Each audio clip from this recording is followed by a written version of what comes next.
Would you be the jerk for claiming your friend named their baby after you? We'll get into that in a bit, but first, am I the jerk for explaining to my kids that their half-brother feeling the way he does is sometimes part of life? My husband and I are raising 3 kids. My husband was married before me, and he has a son, Cole, 16-year-old male from his first marriage. Cole's mom died 11 years ago, and my husband and I met 9 years ago and married 7 years ago. Together, my husband and I have a daughter, Freya, 6, and Theo, 5. Cole has never really accepted me as family or the kids. He's not unkind, but disinterested in us, but especially the kids. It's not that he doesn't like kids, he's great with other kids. Cole was in therapy after his mom died, and we did family therapy together before my husband and I married. He never spoke against the marriage or us having kids, but he's not very warm toward us either. It really shows with the kids more because they really want to be closer to him. They want him to take the same interest in them as he does in other kids. They've seen him with his friends, much younger siblings, and with young cousins and with kids in the neighborhood.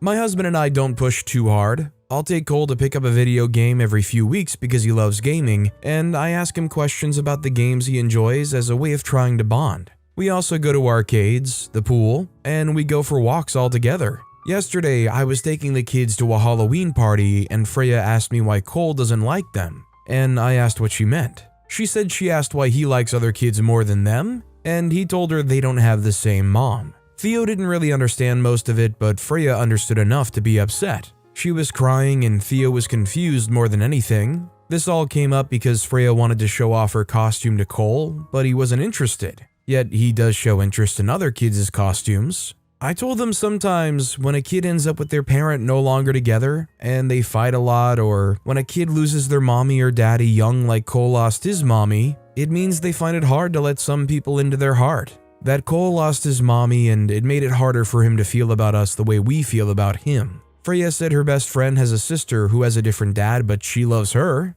I told her it doesn't happen all of the time and sometimes it gets better, but that how Cole feels does happen at times. And all we can do is try to accept it and respect the way he feels. I also told them it was not their fault at all. My husband wasn't home at the time, but when he did, I told him what happened. His parents were also home because they wanted to see the kids all dressed up.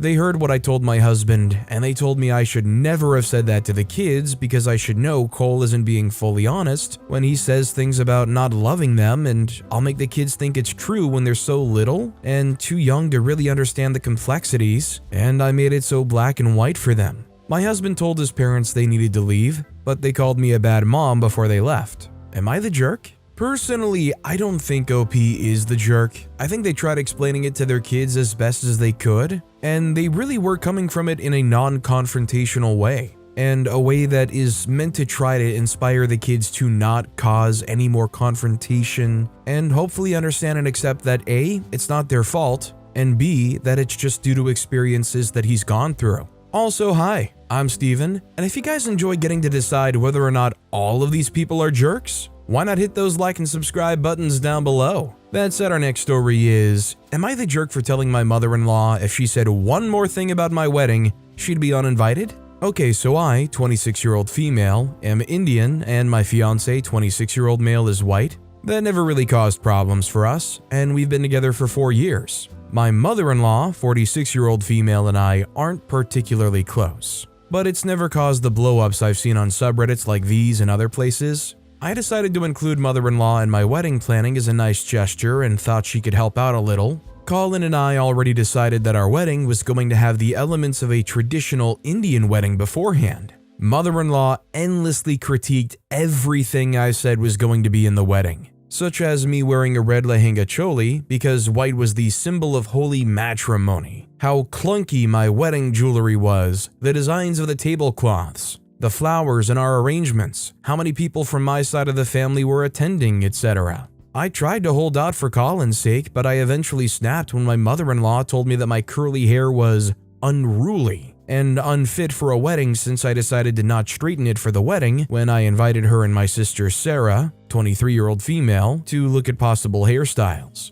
I told mother-in-law that if she said one more thing about the wedding, she'd be uninvited, and that clearly ticked her off because she got up and left straight away to complain to her husband about it. Hours later, I got text from my father-in-law talking about how disrespectful I was to threaten his wife from being uninvited from her own son's wedding, and I should apologize immediately. Both Colin and Sarah said that mother-in-law was pushing it with what she said, and my reaction was understandable, but I keep getting texts from my father-in-law and mother-in-law shaming me over it. Honestly, I think OP looked no further than their own partner, saying that they understand why OP acted the way they did. They want to have the wedding of their dreams, they have a very clear vision for it, and every little thing that they like and are choosing for it is getting ripped apart. I think anybody's going to be upset in that situation. At some point, it becomes a question of, whose wedding is this? This next story is, am I the jerk for coming to the hospital to see my ex after her son called me?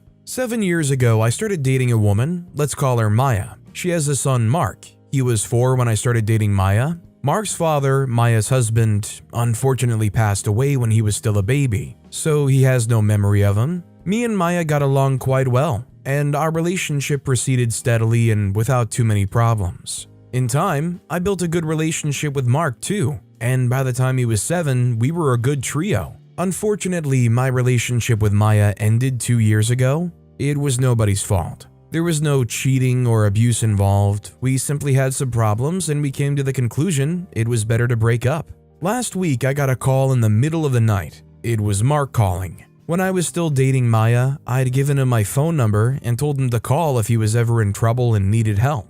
He had never called since me and Maya broke up, but that night, he was panicking. He called and he told me that he and Maya had a car accident. He was okay, but Maya was injured and they'd been taken to the hospital. I pondered on what to do, but decided to go to the hospital. Maya has no living relatives, and Mark told me he was alone, so I went there mostly to take care of Mark. When I arrived, Maya was still unconscious, so I stayed with Mark for several hours, until she regained consciousness. When she saw me, she asked why I was there, and I told her about Mark calling me. She said I should not have come and forced me to leave. At the time, I apologized and left because I thought I'd overstepped her boundaries, but now, thinking back, I don't think I did anything wrong. Mark was panicking, and he called the person he wanted by his side in that moment. Was it wrong for me to come? Am I the jerk?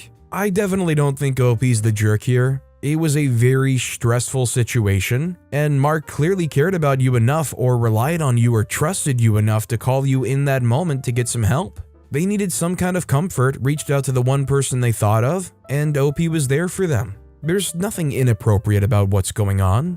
This next story is, am I the jerk for kicking out my girlfriend and her son after she invited her ex into our home? Me, 35-year-old male, and my girlfriend Sarah, 35-year-old female, have been together for 4 years. She has a son, Nathan, 9-year-old male, with her ex Mark, 36-year-old male. Sarah has full custody of Nathan, with her ex having scheduled visitations one weekend of every month. Sarah and Nathan moved in with me a little over a year and a half ago, and in my perspective, it was a little rocky at first. I've always been pretty protective of my space, so making room for 2 other people was difficult for me. When Sarah moved in with me, we agreed that the visitations for Mark would be held in our apartment as long as I'm home. The main reason I wanted this is because I don't know Mark that well and I don't want him wandering around our apartment without me there. When we proposed this idea to Mark, he was fine with it. Now moving on to the real issue, 3 weeks ago marked 4 months since Mark's last visit.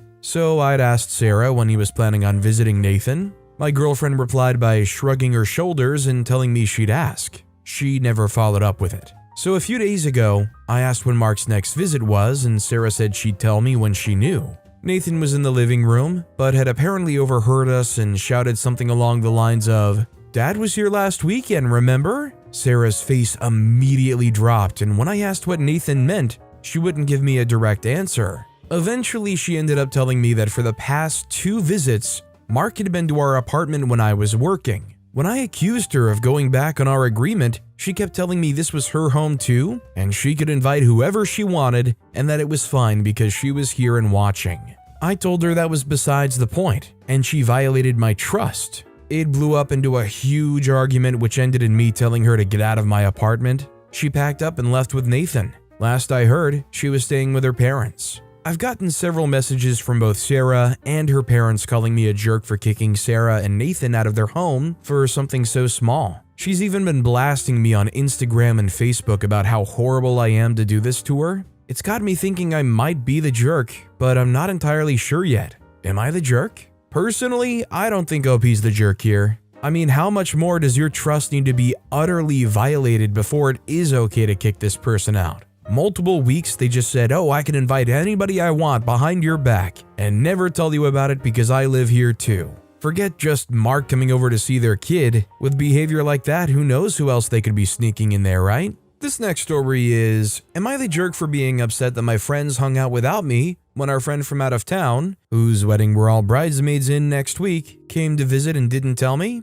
My 28-year-old female friend, 29-year-old female of 10 years, is getting married next weekend. And I'm a bridesmaid, so of course I've dished out close to, if not over, $2,000 when all is said and done for her wedding, which has been a huge burden, but I was happy to do it for my friend. The bride lives about 2 hours away, and the other two live by me. We were all college roommates, but we all talk every single day in multiple group chats on multiple different apps. Today, I got a Snapchat from the bride to our group chat, and it's a video of her fiance. But in the back, I hear my friend who lives in my area talking, which I thought was weird. I asked the bride in our group chat if they were all together, and she simply replied yes. And when I asked where was my invite, she said she came down here to get Botox and that's all she said, which is like, okay, but you came with your fiance and you're all out at the bar drinking? And even weirder, the friend who was in the background of the video called me to chit-chat this morning for over 30 minutes and didn't mention a thing. She claims she ran into them on the street, which I highly doubt, but also thought I had other plans, which I didn't, so they didn't say anything to me. I told her in a separate text that it hurt me that they didn't include me,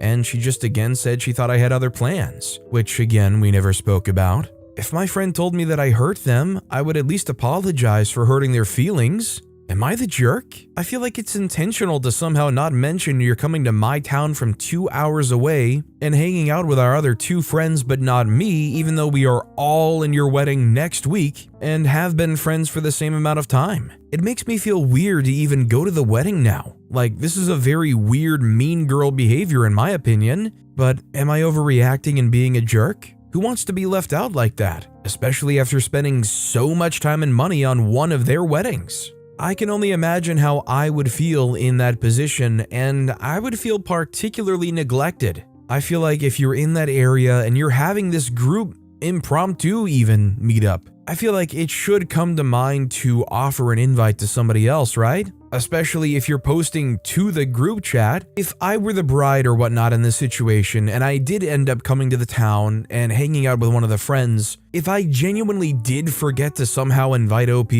I think I would have a level of shame that would prevent me from being able to post that to that group chat that OP is in. Our next story is, am I the jerk for telling the guy I was dating that his girlfriends thought I was an escort? So I went out for dinner with a guy who likes me a few days ago.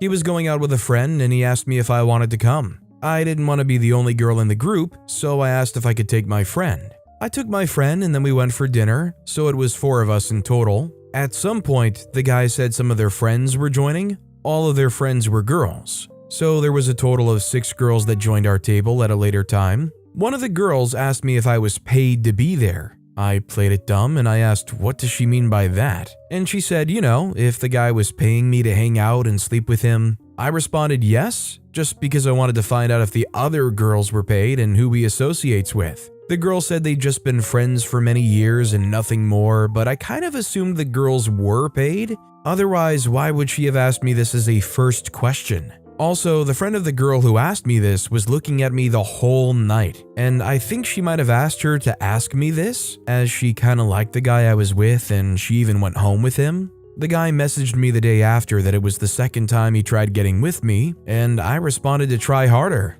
And then he replied, easier to just pay. I told him whatever I told to the girl, it was to test the waters and see who he associates with. I also told him that the girl asked me if I was a paid girl and that I would have never initiated this type of conversation even if they were. Am I the jerk for his friends implying that I was one? Edit, the girls knew him for years, so he must have a habit they know about. It was just a guy that I was dating and trying to find out more about him from his friends. I replied that I was one because people feel more comfortable when you tell them you're in the same potential situation as them and wanted to know if they were paid. There were other things I observed that I didn't like, so this was more like cherry on top.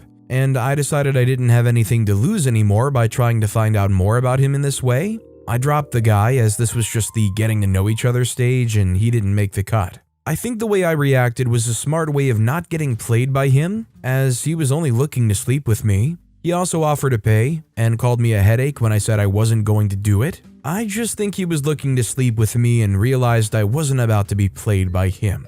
I'm not gonna lie, the whole thing in general just is like a big question mark to me. I'm gonna say the whole thing is just not the jerk and probably should just be forgotten about overall. The whole thing just seems so weird to me. Our next story is, am I the jerk for refusing to give daughter's inheritance to brother-in-law? So my hubs is one of 4 kids. Sibling 1, Jack, lives far away and has 2 kids. Sibling 2, Kevin, also lives far away, no kids. Sibling 3, Dan, lives at home. Dan lives at home with his wife of 4 years. One of her 2 sons lives with them. Father-in-law has said that when he passes, he would like for his house to be divided equally among his 4 children, including my hub.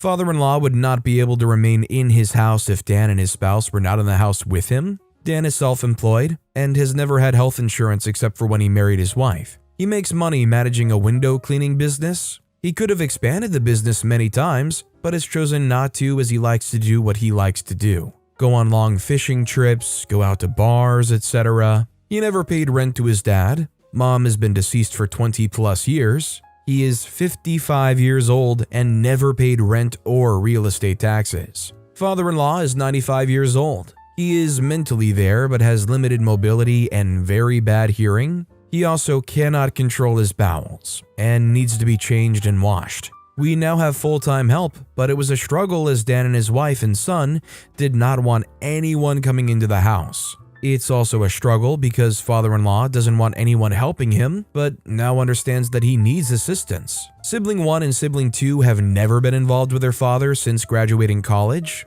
The 2 grandchildren have only seen their grandfather probably a total of 7 times for a day. Sibling 1 has done very well, Sibling 2 exceptionally well. Dan and his wife have not been financially responsible and used their dad's credit card to pay for their wedding and honeymoon. After some discussion, my husband together with his brothers agreed to pay off Dan and his wife's debt because the phones were constantly ringing with credit card companies asking for their money back. This was probably another $10,000. Per his dad's will, his home and whatever money is left is expected to be divided equally. Sibling 1 and Sibling 2 have said that they think it would be good to leave the house to Dan and his wife because they don't have much money at all. Dan and his wife have really not saved any money. I told my husband I would be very upset if he didn't have the 1/4 of the estate given to our daughter. Just because Dan and his wife haven't saved money, I don't think our daughter should give her portion of the estate. Am I the jerk for telling my husband that he should say he doesn't agree with giving up our daughter's portion of the estate?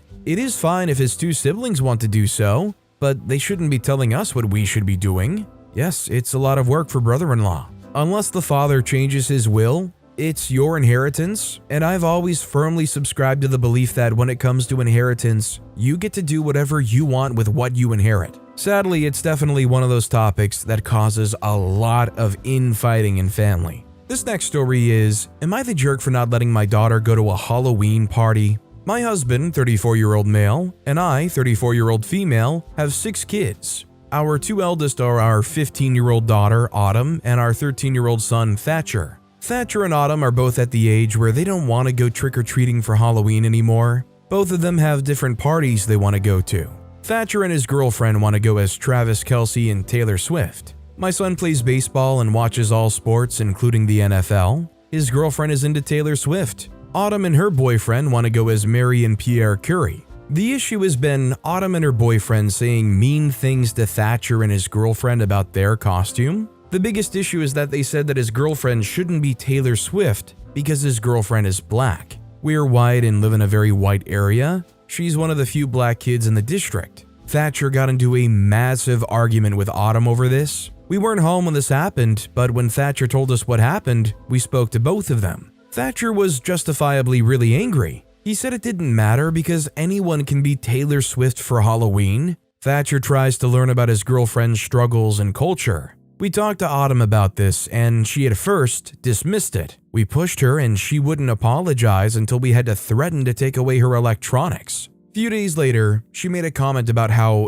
dumb the costume was, and how they're only going as it because they're famous, and how my son is just following trends. Autumn was talked to again, and she apologized. The last straw was yesterday. I'd gotten a call from Autumn's science teacher that her and her boyfriend were complaining about Thatcher's costume and had made other kids uncomfortable. I apologized, and she said that Autumn and her boyfriend had said racist things before, and I asked why she didn't tell me. She told me she emailed me. After talking for a bit, we realized the email in the school system was wrong, and I gave her my correct email, and she said she'd help me get it changed in the system. I talked to Autumn, and she said that her and her boyfriend just tell the truth in class. She also admitted that she wasn't sorry for what she said to Thatcher. I told her she wasn't allowed to go to the Halloween party, and she told me I was overreacting. I asked some of my friends for advice, and they said I was being too hard on her. My son, however, is really upset and says that knowing she's getting grounded for her behavior makes him more comfortable bringing his girlfriend over. He says he wouldn't want to live with us if we didn't punish her racism.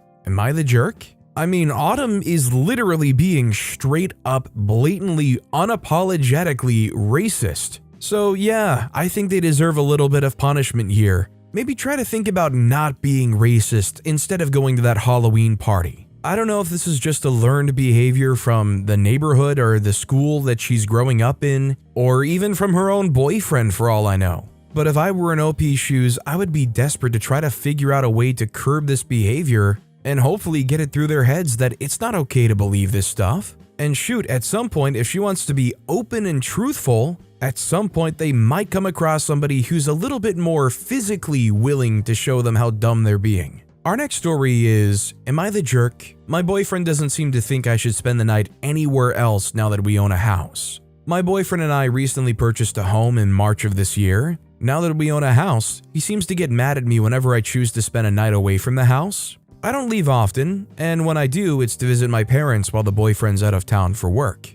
He pays for the household bills, while I stay at home with our 2 kids, 3 years and 4 months. Our youngest is 4 months, and since he was born in June, I've spent 2 nights at my parents' house, while he was out of town for work, both times resulting in a disagreement. The first time it happened, he came home and yelled at me saying, "This is your home," and he doesn't go to work every day to pay the bills just so I can take the kids and sleep somewhere else. He then chose to spend the night in our spare bedroom and didn't talk to me until mid-afternoon the following day. Tonight I let him know that I was spending the night at my parents' place. He's been out of town for work for 5 nights now, and once again he's upset and decided to let me know he will never be happy when our 5-bed, 3-bath house sits empty. Am I the jerk? I don't think OP's the jerk at all. I don't understand why they're getting so upset in a situation where they're not there to feel like they're being neglected or something. And frankly, to me, this seems like approaching, if not already, abusive and controlling behavior. To me, it sounds like they're trying to beat you down with all of these words so that hopefully you'll relent and never leave the house again. For some dumb reason, even when he's not there. Our next story is, am I the jerk for requesting my wife speak to her boss about having photos up of her in his office? Context, my wife, 29-year-old female, works at a smaller company and mainly works from home. They have to go in once a week. A few weeks ago, I came to her office to have lunch with her. She was showing me around when we walked past the director of her department's office. She popped her head in to say hey and introduced us. Well, I glanced in the office and immediately noticed that a picture of my wife is on his wall. I don't say anything but mention it at lunch. For more context, before he was the director, him and my wife worked more closely together, so they do have a friendly relationship. My wife said the picture was an inside joke because his office is right by the printer and bathroom. She said she joked that she always feels like she has to say hey when she walks past, so they're constantly saying hi, something like that. She printed a picture of her waving, saying that now she doesn't have to do it anymore. He hung up that picture. He also has a picture of her holding a birthday sign with other coworkers, but her face is middle, so really 2 pictures. He also has other random things hanging up and a picture of his wife on his desk. I tried to let it go, but I just think it's weird and bordering inappropriate. Like, what are people without context thinking? I explained to her and said it makes me uncomfortable and if she could maybe talk to him. She claims that would be making it something it's not, and make work uncomfortable. They've never chatted outside of work and have a professional relationship, but I feel like if she won't talk to him, maybe I should. She's saying I'd be the jerk to do that and potentially hurt her career. So am I the jerk, or is this as inappropriate as I'm thinking? To me, this just sounds like a playful thing. I mean, like, what is OP actually thinking this is? That when everybody else goes home, they get out the mood lights, flick off the regular office lights, lock the doors, fall to their knees, clasp their hands, and worship the being that is OP's wife waving in the jokey photo? I just don't get what violating thing OP feels is actually going on here, especially when apparently they don't have any kind of relationship outside of the office. Our next story is, am I the jerk for saying my friend named her baby after me? I had a friend in my early 20s, Melinda. She was always a little odd, but we remained friends for a while. We're bridesmaids in each other's weddings. We grew apart over the next decades as our lives took different turns. We did stay in contact via the odd text and Facebook post. She attended my virtual baby shower back in 2021. Recently, Melinda had a baby girl, announcing her name was Amelia, but they refer to her as Mia. I found this odd as my name is Mia. I felt as if she were naming her child after me, and we didn't feel close enough for that. Plus, she didn't even ask. I said something to a mutual friend of ours who told me they also found it odd. I didn't say anything at first. Then I saw Melinda with her husband and the baby at another friend's party. She was showing me the baby and I half joked, "Yeah, my namesake." She gave me an odd look and I said, "Her name is Mia? I'm Mia?" Melinda said her name was Amelia and Mia was a nickname, while my full name is just Mia. I said I understand, but she still had to have named her after me, saying it was odd but cute. Melinda got a weird look on her face and said, "No, we named her after her husband's mother." I nodded and she was clearly annoyed. She asked why I assumed I named the baby after her. I said it was just a weird coincidence and seemed like something she would do. Melinda said, "You're not important enough for me to name a baby after." I told her that was rude and she said, "So is trying to imply she's odd because her baby and I have the same name." Our mutual friends feel I shouldn't have brought it up at all. Some feel that in spite of that, she took it too far by saying I'm not important enough. Am I the jerk? Yeah, I think OP clearly went way too assuming here. I don't think it's a crazy jump to go from Amelia to a nickname of Mia, and to assume because a nickname that they picked up and started calling the baby is clearly evidence enough that they stole your name or whatever. It's just such delusional thinking, I feel like. This next story is, am I the jerk for giving a fake name at a Starbucks? Alright, so I, 22-year-old male, think this whole thing is ridiculous, but my girlfriend, 21-year-old female, is really angry at me, so here we go. I don't like giving my real name at places like Starbucks and similar stores where they shout out your name when the order's ready. I can't tell you why. I have a normal, reasonably common name I like fine enough, but for some reason it majorly creeps me out when a barista shouts my name through a room full of strangers. I guess it's just some, at least to me, harmless quirk I have. So whenever I'm at a store where they want your name, I say it's Tom. That's literally the name I use. Nothing inappropriate or outlandish, just plain Tom. I know I am meant when they call it, as I always use the same one, so there's no confusion or anything. They yell Tom, I get my drink and food, and it's never been a problem till now. A couple days ago, I was at Starbucks with my new girlfriend and ordered our drinks while she sat down. I gave them my fake name as always, and when our order was ready and they shouted Tom, I went and got it. My girlfriend was a bit confused and asked me if I went and got someone else's order, which is fair enough, so I explained the thing to her and thought that's that. But she got really angry. She said that it's really disrespectful to lie like that, and that I'm making everybody in the store out to be creeps who will do something bad if they know my name, which is not at all what's happening. I just don't like when they yell my real name, so I found a harmless way to get around that. But she can't see it like that. She thinks I'm a pathological liar who is way too suspicious of everyone, and I need to stop. I really can't see the problem she has. It's really not that deep. I don't think I'm hurting anyone. Or am I? So yeah, I'm really confused by her reaction and asking myself if I'm the jerk after all for some reason I can't comprehend. So Reddit, am I the jerk for giving a fake name? So if I heard a friend or whatever say that this is what they prefer to do, I'd be like, oh, okay, I mean, fair enough. I think the real reason OP is not the jerk is because her argument doesn't hold any water. There's no weight to her argument. Let's break it down real quick. She says, oh, well, it's really disrespectful because OP's making everybody in the store out to be creeps who will do something bad. So let's say OP doesn't use a fake name and they use their real name. What does that do for everybody in the store all of a sudden? What difference does that make? Will everybody feel respected if they don't call out Tom? It doesn't make any sense. And hey, what if the 58-year-old Karen with a bob cut sitting at the one table actually is a CIA agent watching out for OP? Then OP's 1,000 steps ahead of the game. But with that being said, that's all the time we have for today. Now, if you want to hear another crazy Am I the Jerk Here story, check out that video on the left. Or if you missed my latest video, check out that video on the right. That said, I'll see you all next time with some more stories.